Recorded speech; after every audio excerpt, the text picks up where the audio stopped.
ایک بڑی تعداد ہے ایسے لوگوں کی جو کہتے ہیں ہمارا بچہ دوستوں میں رہ کر بگڑ گیا ہے، باہر کے ماحول نے اسے بگاڑ دیا ہے۔ بچہ جھوٹ بولے تو دوستوں نے سکھایا، بدتمیزی کرے تو دوستوں نے سکھایا، بچہ گالی دے تو دوستوں نے سکھایا۔ یقین جانیں یہ سوچ ہی الٹی ہے۔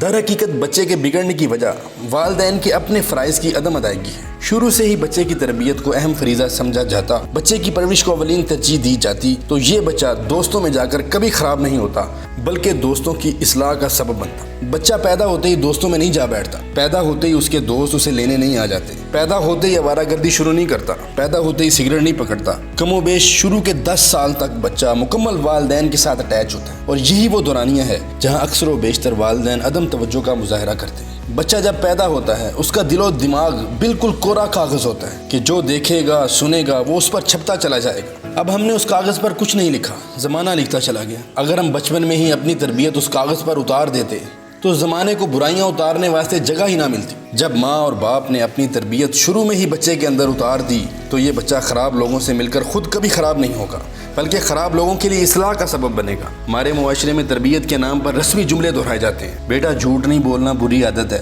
بدتمیزی کرنا بری عادت ہے، اور یہ رسمی جملے کبھی بچے کے اندر نہیں اتر پاتے بلکہ نہایت ذمہ داری کے ساتھ، غور و فکر کے ساتھ اور دلچسپی سے کی جانے والی تربیت کو بچہ اپنے اندر اتارتا ہے۔ ہم معاشرہ دیکھ لیں، ہر والدین بچے کو رٹے رٹائے جملے سکھاتے ہیں لیکن فائدہ کوئی نہیں، اور اس کی وجہ یہی ہے کہ تربیت کے واسطے ہم فکر مند نہیں ہیں، دلچسپی نہیں ہے۔ ہاں سیکھ جائے گا، سمجھ جائے گا، ابھی چھوٹا ہے، اور اسی سوچ نے بیڑا غرق کر کے رکھ دیا۔ ڈرامے اور فلمیں دیکھتے ہوئے مائیں بچوں کو دودھ پلا رہی ہوتی ہیں، ایک ہاتھ میں بچے کا فیڈر ہے تو دوسرے ہاتھ میں موبائل ہے۔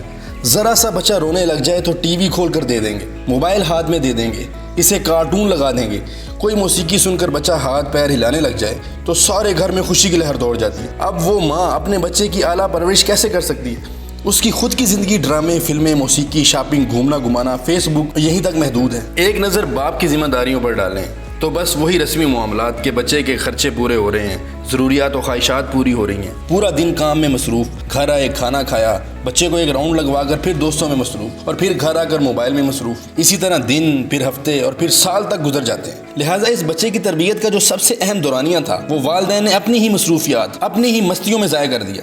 بعد میں سر پکڑ کر بیٹھے کہ اولاد نافرمان ہے، اولاد بدتمیز ہے، دوستوں نے بگاڑ دیا، ماحول نے خراب کر دیا۔ ارے بھائی، ماحول کے ساتھ تو وہ بعد میں جڑا ہے، دوست تو اس کے بعد میں بنے ہیں، اتنے سالوں سے تو وہ آپ ہی کے پاس رہ رہا تھا۔ ماں اور باپ دونوں کو مل کر ذمہ داری کے ساتھ بچے کی تربیت کرنی ہوگی، اپنے آپ کو لگانا ہے، اپنے آپ کو کھپانا ہے۔ اولاد کی تربیت کے واسطے ماں کی گود سب سے پہلی اور اہم درسگاہ ہے۔ ماں اسے سینے سے لگائے، اپنی تربیت بچے میں منتقل کرے، اسے اللہ کی پہچان کروائے، اسے رسول اللہ صلی اللہ علیہ وآلہ وسلم کی پہچان کروائے، اسے دنیا میں آنے کا مقصد سمجھائے، اسے روزمرہ معاملات کی دعائیں سکھائے، سچ سے محبت، سچ میں عزت، سچ پر فضیلت اس کے دل میں اتارے، جھوٹ سے نفرت، جھوٹ میں شرمندگی، جھوٹ پر گناہ کا یقین اس کے دل میں اتارے، گالی، غیبت، چگلی اور بری باتوں سے نفرت اس کے دل میں اتارے، رشتہ داروں سے محبت اور حسن سلوک اس کے دل میں پیدا کرے۔ جب ماں کے اندر دین ہوگا، ماں کے اخلاق اچھے ہوں گے تو یہاں نسلوں کی نسلیں پروان چڑھیں۔ اسی طرح باپ ہے کہ روزانہ بچے کے ساتھ بیٹھ کر کچھ وقت گزارے، روزمرہ کے معاملات کا پوچھے، صحیح غلط کی پہچان کروائے، بڑوں کا ادب، بڑوں کی عزت سمجھائے، غریبوں سے محبت، ضرورت مند کی مدد کا جذبہ اور شوق اس کے اندر پیدا کرے۔